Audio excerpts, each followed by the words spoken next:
Hello everyone. Now let's see what are biomolecules, what are their types, and we will start with carbohydrates today.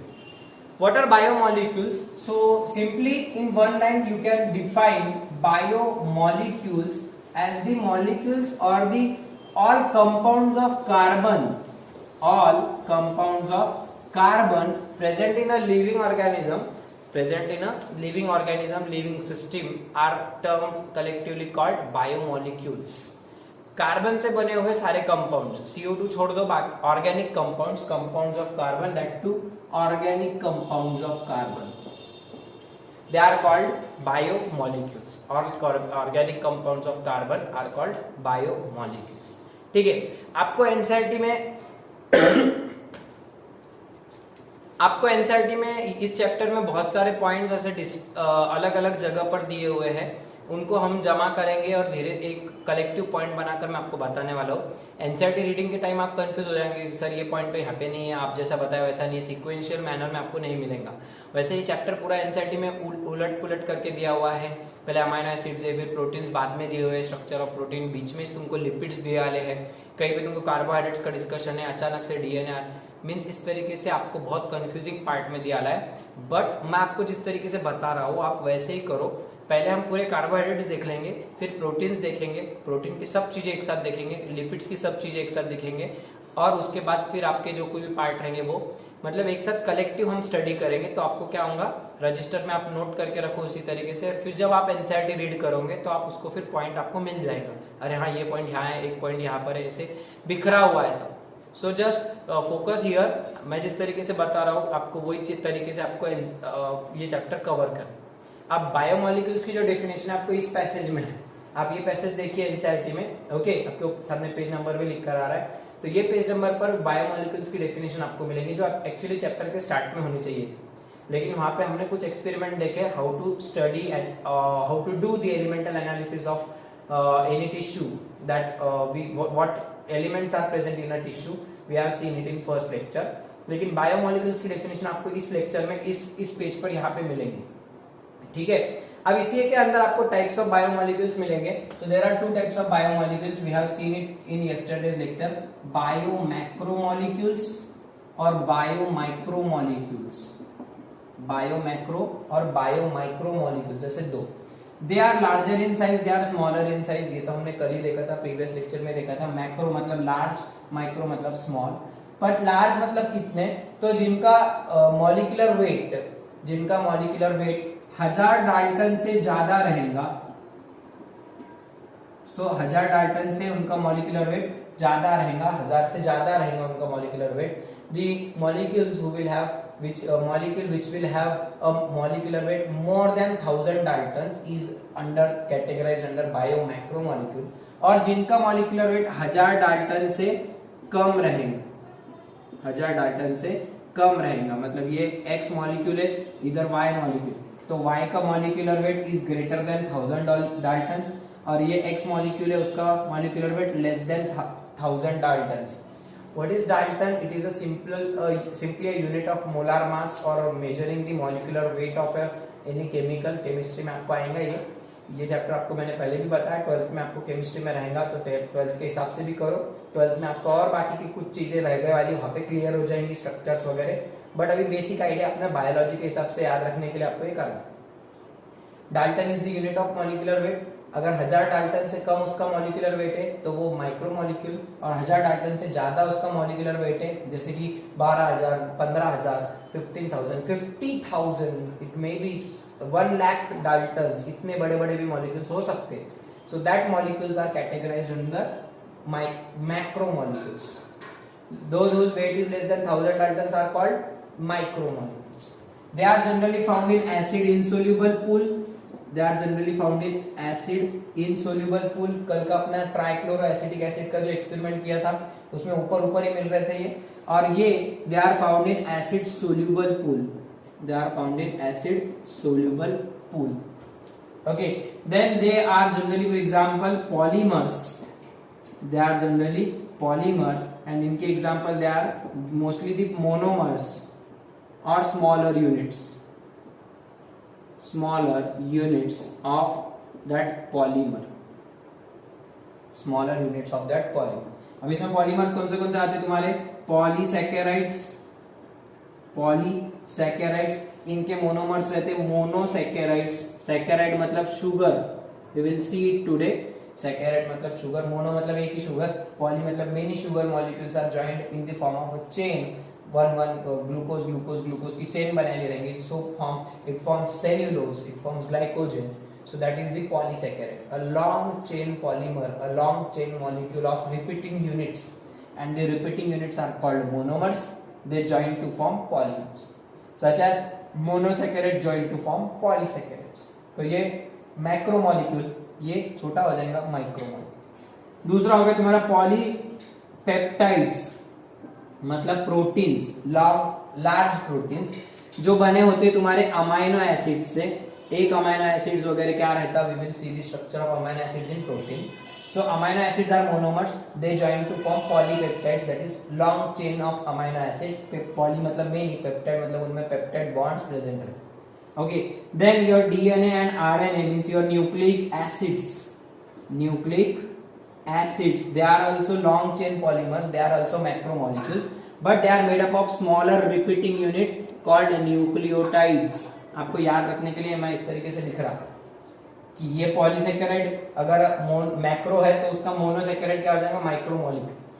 Amino acid इधर है तो इधर polypeptides, इधर nucleotides है। What are nucleotides, what is the structure, we will see it, and they join to form nucleic acids, either DNA और RNA, we will see it.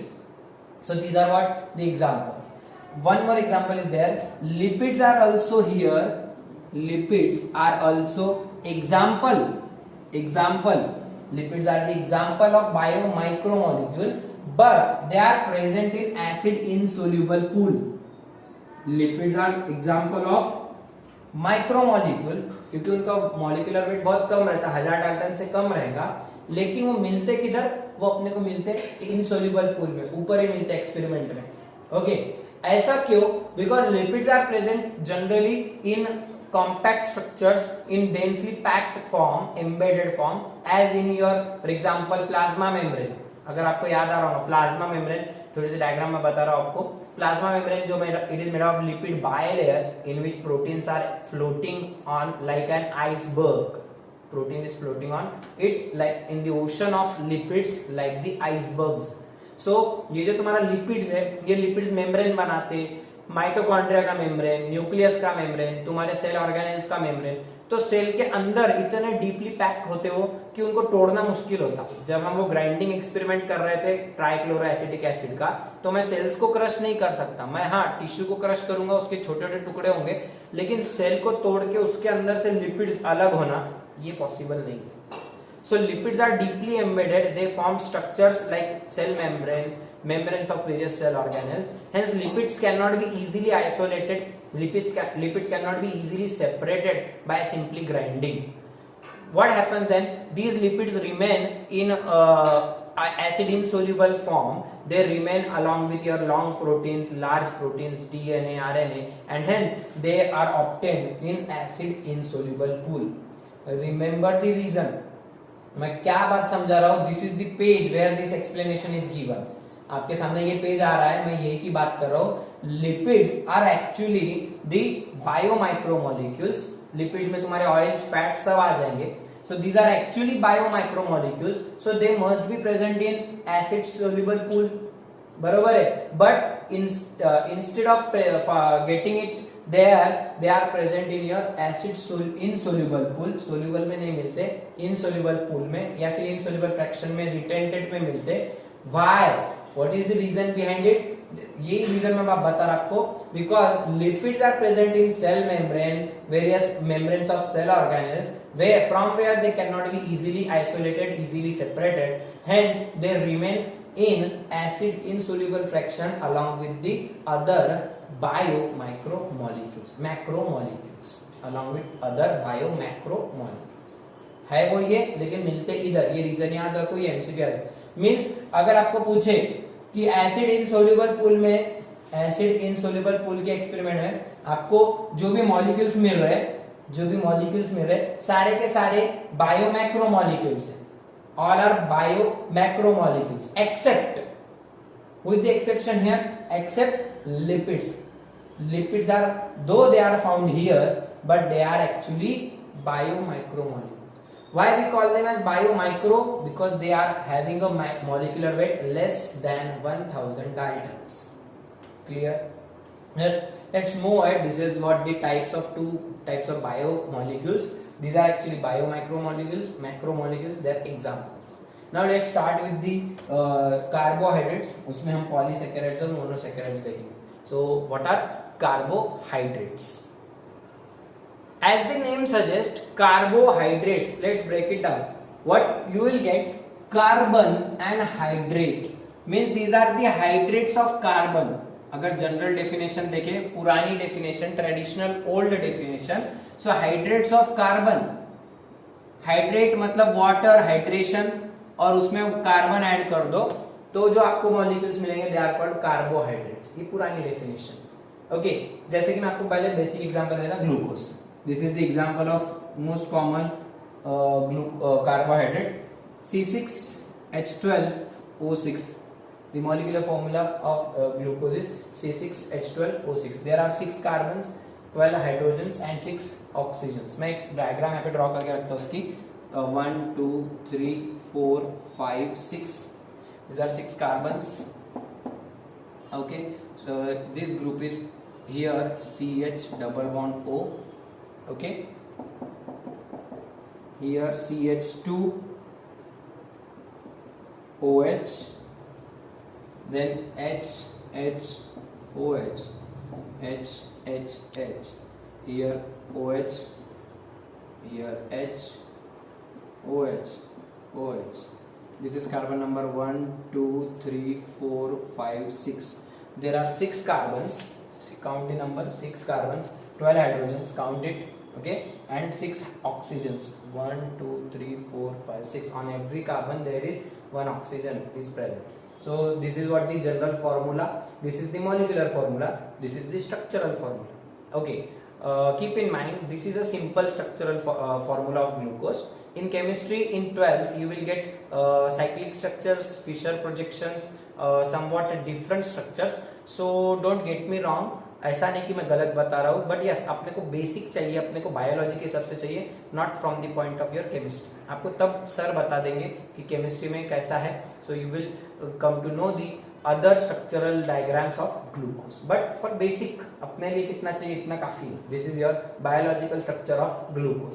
Okay, C6H12O6, this is also C6H12O6. This is molecular form, this is structural form, how molecules are arranged, का atoms are arrange, atomic arrangement कैसे. Okay, अब इसमें अगर आप देख रहे तो देखो कार्बन तो है और उसमें HOH HOH HOH दिख रहे हैं सबको, आपको HOH है. तो ऐसा मानते थे पहले कि देखो इसमें HOH मतलब वाटर भी है और इसमें कार्बन भी है, मतलब ये क्या हो गया, these are the hydrates of carbon.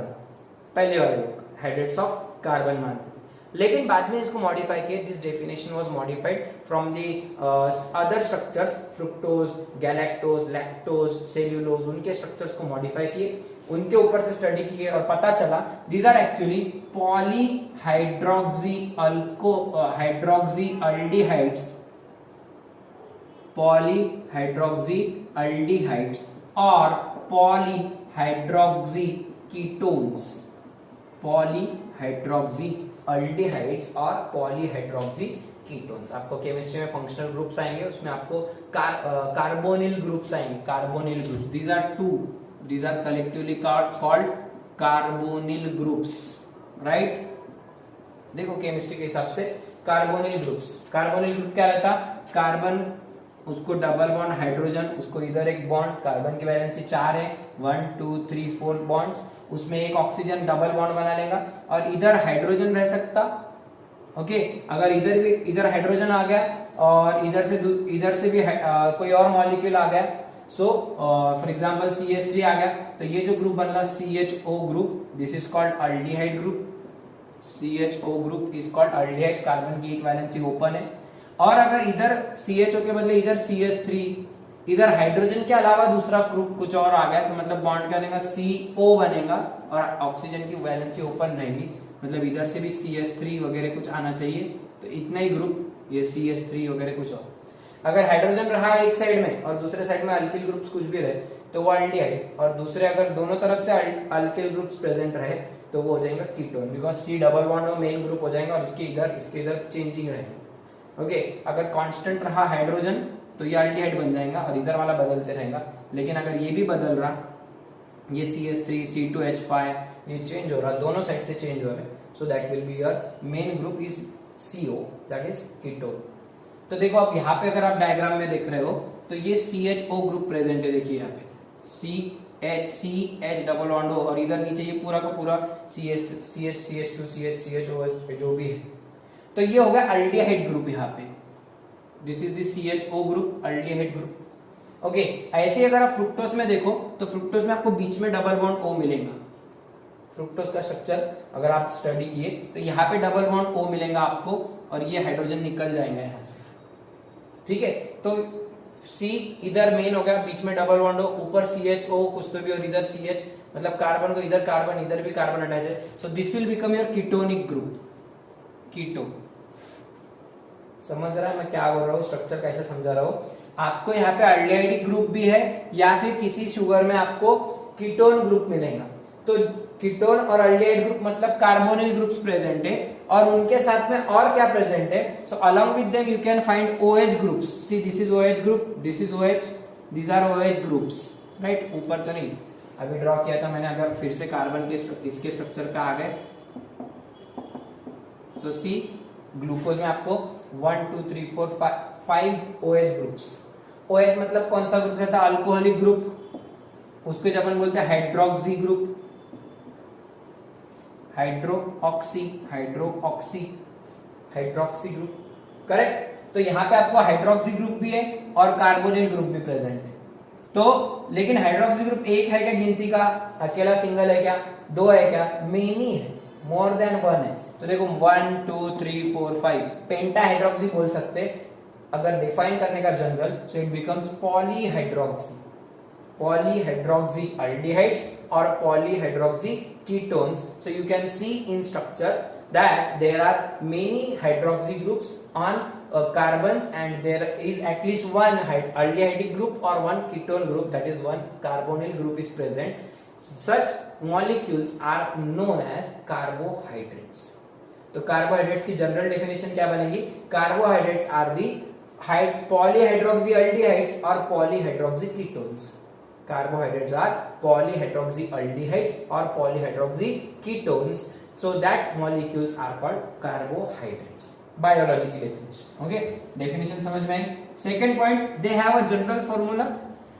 They have a general formula CnH2nOn. CnH2nOn.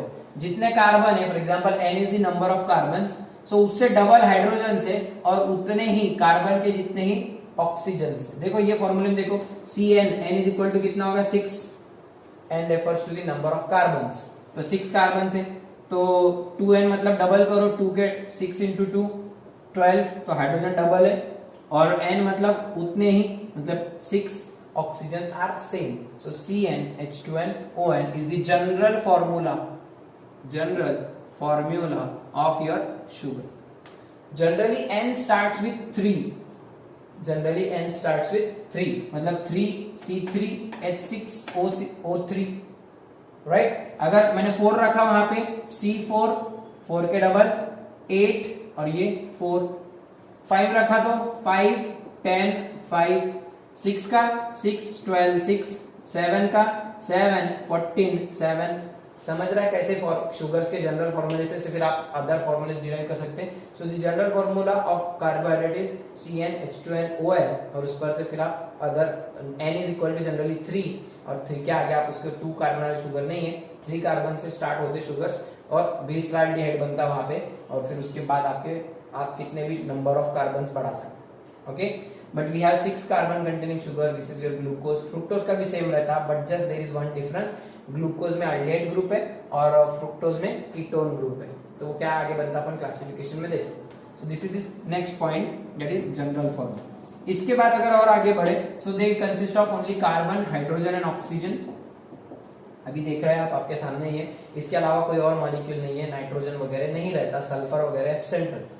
They are made up of only carbon, hydrogen and oxygen. As and as you can see in this general formula, this formula can be written also as CnH2O taken n times. मैं ये फॉर्मूले को modify किया, correct है क्या? देखो CnH2O taken n times, इसको n अंदर डाल दो, वापस से वही फॉर्मूला मिलता, मैंने कॉमन निकाल लिया है।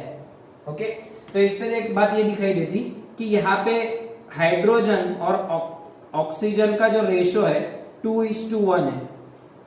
देखिए ये 2n है, डबल है, और ये एक ही n है, मतलब सिंगल है, मतलब एक ऑक्सीजन और 2 हाइड्रोजन। यहाँ पे हाइड्रोजन डबल है।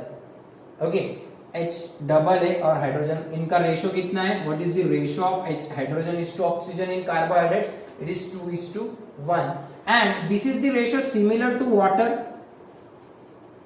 This ratio is similar to water. Lipids में थोड़ा सा चेंज हो जाएगा, रेशो लेस देन 2:1 रहेगा, चेंज हो जाएगा वहां पे। और यहाँ पे क्या हो रहा है? The ratio of hydrogen is to oxygen is 2:1, which is exactly similar to your water. बराबर है, वाटर में कितने रहते हैं? H2O 2:1 रहते हैं, एक ऑक्सीजन तो 2 हाइड्रोजन। यहाँ पे भी देखो वैसे ही रेशियो। सो ये एमसीक्यू मिलेगा आपको वन लाइनर के जैसे, आपको स्टेटमेंट फॉर्म में the ratio of hydrogen is to oxygen is 2:1 in dash dash carbohydrates, lipids, proteins, all of this. It is 2:1 only in carbohydrates. Lipids proteins में बदल जाता हो, कम ज्यादा रह सकता, बट यहाँ पे एग्जैक्टली सिमिलर टू वाटर रहता। Okay, so this is the next point. Then it comes to your classification. It comes to the classification of carbohydrates. Let's see the classification. अब क्लासिफिकेशन कैसा करते हैं कार्बोहाइड्रेट्स का?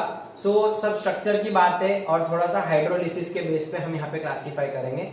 अब अलग अलग शुगर्स प्रेजेंट है दुनिया भर में, कई प्रकार की शुगर्स प्रेजेंट है, तो उनका जो क्लासिफिकेशन का तरीका है वो अलग अलग था। मैं आपको 2 क्लासिफिकेशन के मेथड्स बता रहा, दोनों को कंबाइन करके भी आप याद रख सकते। पहला जो क्लासिफिकेशन का तरीका है, so carbohydrates are simply classified into 2 types of sugars, sugars and non sugars. 2 प्रकार के रहते मेनली, शुगर्स और नॉन शुगर्स। तो इसमें भी क्या रहते? Sugars are generally sweet in taste, sugars are generally sweet in taste, whereas non sugars are tasteless, non sugars are tasteless. They are water soluble, water soluble in water, soluble in water, and they are insoluble in water. They are crystalline, they are crystalline and they are amorphous. They are crystalline, whereas they are amorphous. For example, your glucose, fructose, so these are sweet in taste. They are soluble in water. Solubility अगर देखें तो पानी में घुल जाता sugar. Glucon D powder, best example. And they are crystalline. See, they are having a perfect shape. A crystal shape is there, fixed shape रहता. वो Glucon D के पाउडर को देख, ओके, तो that is glucose example. Non sugar tasteless रहते जैसे कि cellulose, cellulose लकड़ी खा के देखो सूखी हुई, खाने का नहीं, कुछ दिमाग मत लगाओ, डोंट डू एनी एक्सपेरिमेंट, कोई जरूरत नहीं है लकड़ी को, लेकिन टेस्ट नहीं रहता है तो वो टेस्टलेस रहती। प्लस उसको पानी में भी हम नहीं घोल सकते, लकड़ी का कितना भी आप पाउडर कर दो, फाइन पाउडर, वो सोल्यूबल नहीं रहती, because cellulose has a long polymer like structure, it can not be easily dissolved in water. And amorphous मतलब उसका कोई फिक्स शेप नहीं रहता, कोई क्रिस्टल विस्टल जैसे नहीं रहते। मतलब एब्सेंट और मॉर्फो मतलब मॉर्फोलॉजी, कोई फिक्स मॉर्फोलॉजी या एक्सटर्नल स्ट्रक्चर उसको नहीं रहता, ऐसे इरेगुलर शेप के उसके क्रिस्टल्स रहते, क्रिस्टल्स बोलने के उसके मॉलिक्यूल्स रहते। So they are crystalline, they are amorphous. मतलब you can study the physical properties of that sugar and you can classify it into either sugar or into non-sugar. Okay, so these are the 2 classes according to the physical properties. So these are based on physical properties. 4 रट्टा मार लो, दिमाग में बिठा लो, क्या रट्टा मारते छोटी चीजों को, और रट्टा मारने का नहीं है, आपके दिमाग में बिठा लेने का कि they are sweet in taste, they are tasteless, soluble in water, insoluble in water, crystalline in shape, structure and amorphous in structure. So example is glucose, cellulose. Okay, अगर इसके आगे और गए थोड़ा सा आप, so दूसरे टाइप का आपको क्लासिफिकेशन मिलेगा, the reducing sugars and non-reducing sugars, reducing sugars and non-reducing sugars. First classification is based on physical properties. Second classification is based on reduction of Benedict's solution. Reduction of Benedict's solution. Reduction of Benedict's solution.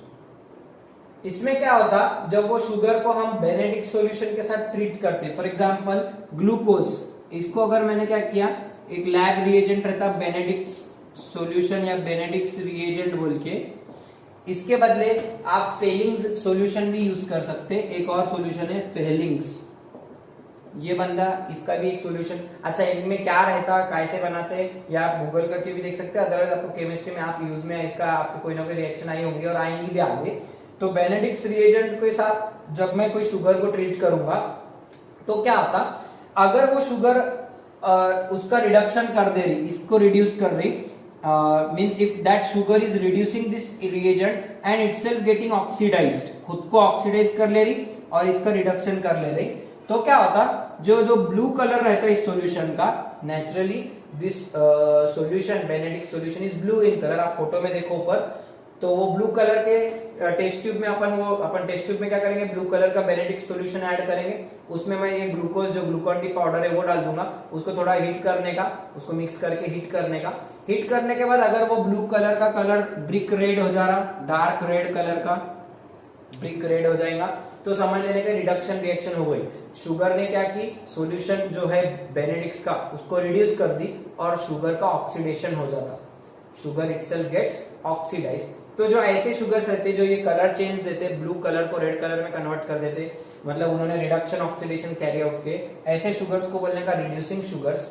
और जो sugars ऐसी reaction नहीं देते, चाहे कितना भी heat कर लो, तो वो शुगर्स को बोलने का non reducing sugars. Means the solutions which can reduce Benedict's reagent और Fehling's solution, that is they can change the color from blue to brick red, dark red, so that sugars that actually show reduction of that solution, whereas that sugar itself gets oxidized. This means that this sugar is a reducing sugar, and if that sugar fails to do so, the solution will remain as it is, color change will not be there, that sugar is known as non-reducing sugar. For example, all monosaccharides, for example all monosaccharides, what are monosaccharides, you will see it in upcoming part, जैसे कि तुम्हारा glucose. all disaccharides except your sucrose, sucrose को छोड़ दो, sucrose is not a reducing sugar, it is non-reducing. why, how, आपके chemistry के teacher को पूछ लेना, okay, so that will be the part of chemistry, but sucrose उसके structure की वजह से इट इज नॉन रिड्यूसिंग। इसका एग्जांपल इधर डाल, जैसे कि नॉन रिड्यूसिंग में तुम्हारे एग्जांपल आएंगे पॉलीसैकेराइड्स और सुक्रोज, पॉलीसैकेराइड्स और sucrose, so they are your non reducing sugars, they will not show the positive test for Benedict's reagent. Okay, दोनों क्लासिफिकेशन समझ में आए, physical property based on physical properties and based on reduction of any reagent, any such reagents. Okay, क्या colour change होता, blue का change होगा red में, तो वो पॉजिटिव टेस्ट है, मतलब वो रिड्यूसिंग शुगर है। अदरवाइज ब्लू का ब्लू ही रहेगा तो समझने का वो रिएजेंट की टेस्ट नहीं आई, वो non reducing sugar. Now the most important classification based on the hydrolysis of that sugar. Hydrolysis of that sugar means this classification is based on hydrolysis, कि उसका ब्रेकडाउन किया अगर आपने उस शुगर का, तो उससे क्या मिल रहा है आपको, तो उसको बोलते हैं, ये वाला क्लासिफिकेशन है आपके सामने। अगर आपको वहां पे मिल रहे सिंपल, इसके दो टाइप्स रहेंगे, सिंपल शुगर्स और complex sugars, simple sugars and complex sugars. Note it down, मैं जैसे जैसे लिख रहा हूं आप लिखते चलो, पिछले भी क्लासिफिकेशन नोट कर लो, एक लाइन में उसका बेस भी लिख लो, what was the base of classification. This classification is based on the hydrolysis and resultant product on hydrolysis and the product of hydrolysis, कि प्रोडक्ट क्या मिलेगा उसका, हाइड्रोलिसिस करेंगे जब उसको डिसॉल्व करेंगे वाटर में, या फिर जिस तरीके से भी आप जो करेंगे उसको ब्रेक डाउन करेंगे, हाइड्रोलिसिस के अलग अलग स्टेप्स रहते हैं, अलग अलग प्रकार से हाइड्रोलिसिस कैरी आउट हो सकता, तो उसके बाद आपको क्या मिलता, तो उस हिसाब से ये क्लासिफिकेशन है, simple sugars and complex sugar. What are simple sugars, they cannot be hydrolysed,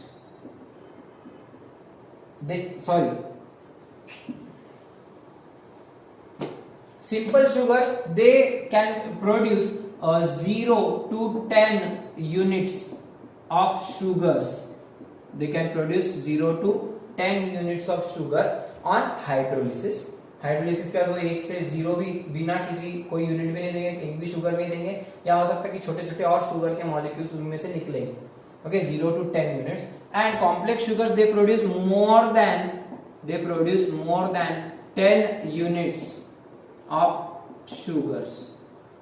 More than 10 units of sugars. क्या है देखते हैं, आपको अभी डेफिनेशन थोड़े हार्ड लग रहे हैं, आगे बढ़ने के बाद फिर से आपको ऊपर का क्लियर हो जाए. इसमें आएंगे एग्जांपल्स आपके मोनोसैकेराइड्स, इसमें आएंगे मोनोसैकेराइड्स. दूसरा रहेगा डाइसैकेराइड्स, और तीसरा रहेगा ओलिगोसैकेराइड्स. ओके, और इसमें एक ही आएगा आपका पॉलीसैकेराइड. सैकेराइड्स मतलब शुगर, ग्रीक लैटिन वर्ड है उधर से आया वाला. सो सैकेरिन मतलब शुगर, और वो शुगर पे से मोनो मतलब एक, और सैकेराइड मतलब शुगर. मतलब these are the sugars which can not be hydrolysed further. इनका हाइड्रोलिसिस ही नहीं हो सकता. कैन नॉट बी हाइड्रोलाइज्ड, इनका हाइड्रोलिसिस ही नहीं हो सकता. इनको हम ब्रेक ही नहीं कर सकते. आप ग्लूकोज लेंगे फॉर एग्जांपल, ग्लूकोज में आप वाटर डालेंगे तो डिसॉल्व हो जाएगा, लेकिन उसे ब्रेक होकर उसके छोटे छोटे बच्चे तैयार नहीं होंगे. उसके छोटे छोटे 6 कार्बन का है तो 3 और 3 के 2 टुकड़े, ऐसा नहीं होता. वो 6 कार्बन का ही चलता, बस डिसॉल्व हो जाता है उसमें वाटर में, इजीली सोल्यूबल हो जाता. बट ये शुगर में क्या होगा, इसका हाइड्रोलिसिस पॉसिबल नहीं. लेकिन अगर वही मैं अगर सुक्रोज लूंगा, हमारी जो टेबल शुगर है, हम जो शक्कर पत्ती हम यूज करते हैं ना चाय बनाने के लिए, जो शक्कर यूज करते हैं आप, तो वो शक्कर को बोलते हैं sucrose. That is actually your table sugar. तो टेबल शुगर को जब मैं पानी में डिसॉल्व करूंगा, तो पानी में डिसॉल्व करने के बाद उसका ब्रेकडाउन हो जाएगा. उसको जब मैं हाइड्रोलिसिस करूंगा उसके आगे, तो मुझे ग्लूकोज भी मिलेगा उसमें से, और फ्रुक्टोज भी मिलेंगे. मतलब मुझे क्या हुआ, सुक्रोज लिया था, उसका हाइड्रोलिसिस करने के बाद 2 उससे मॉलिक्यूल्स तैयार हुए. एक ग्लूकोज तैयार हुआ, एक फ्रुक्टोज, मतलब 2 शुगर्स तैयार हुए. On hydrolysis we are getting 2 sugar molecules. कितने? 2 sugars. So on hydrolysis, these sugars give, on hydrolysis they give 2 monosaccharide units. 2 monosaccharide units, उनसे 2 monosaccharide units मिलेंगे. तो जो शुगर के हाइड्रोलिसिस के बाद अपने को 2 छोटे छोटे शुगर्स मिल रहे, 2 मोनोसैकेराइड्स मिल रहे, उनको बोलेगा डाइसैकेराइड्स. जिनसे 3 मिलेंगे उनको बोलेगा ट्राइसैकेराइड्स. टेट्रासैकेराइड्स 4 मिलेंगे उससे टुकड़े अपने को, 5 मिले तो पेंटा. तो जब 3 से ज्यादा मिलेंगे अपने को, 3 to 10 सब यूनिट्स आपको जब मिलेंगे, they yield on hydrolysis, they give 3 to 10 sub units of monosaccharides और 3 to 10 monosaccharides units. So that sugars are called oligosaccharides. देखो इनका हाइड्रोलिसिस ही नहीं हो सकता, इनको तोड़ नहीं सकते, और ऑलरेडी बेचारे इतने सिंपल शुगर्स रहते कि इनका ब्रेकडाउन, अगर इनको ब्रेक करे तो उनके फिर मॉलिक्यूल्स निकले, कार्बन अलग हो जाएगा, हाइड्रोजन अलग हो जाएगा, ऑक्सीजन अलग हो, वो शुगर बचेगी नहीं. उनका ब्रेकडाउन ही पॉसिबल नहीं है, हाइड्रोलिसिस आप नहीं कर सकते. सो जो शुगर्स का हाइड्रोलिसिस नहीं हो सकता, the sugar that can not be hydrolysed are known as monosaccharides. The sugar that on hydrolysis produce 2 monosaccharide sub units, they are called disaccharides. Sugars that produce 3 or more than 3 up to 10 monosaccharide subunits are known as oligosaccharides. Mono मतलब एक भी unit नहीं निकलेगा, उसमें खुद ही एक अकेला unit रहेगा वो, इसीलिए उसका हाइड्रोलिसिस नहीं हो सकता. इनसे 2 मिलेंगे यूनिट्स, और इनसे 2 से ज्यादा 3 से 10 तक सब यूनिट्स. और जिनसे कई मिलेंगे, मोर देन 10 मिलेंगे, मोर देन 10 सब यूनिट्स और monosaccharide units, more than 10 monosaccharide sub units जिनसे मिलेंगे, उन शुगर्स को बोलेगा पॉलीसैकेराइड्स. पॉली मतलब मेनी, पॉली मतलब मेनी, सैकेराइड्स मतलब sugars. So the sugars which yield more than 10 monosaccharide sub units on hydrolysis, that are called polysaccharide. Right down these definitions in one line. Monosaccharides cannot be hydrolyzed. These are the sugars that on hydrolysis produce 2 monosaccharide units. They produce 3 to 10 monosaccharide units on hydrolysis. Based on hydrolysis, dehydration, hydration, reduction, oxidation, कुछ भी नहीं. This classification is based on which reaction? Based on hydrolysis reaction.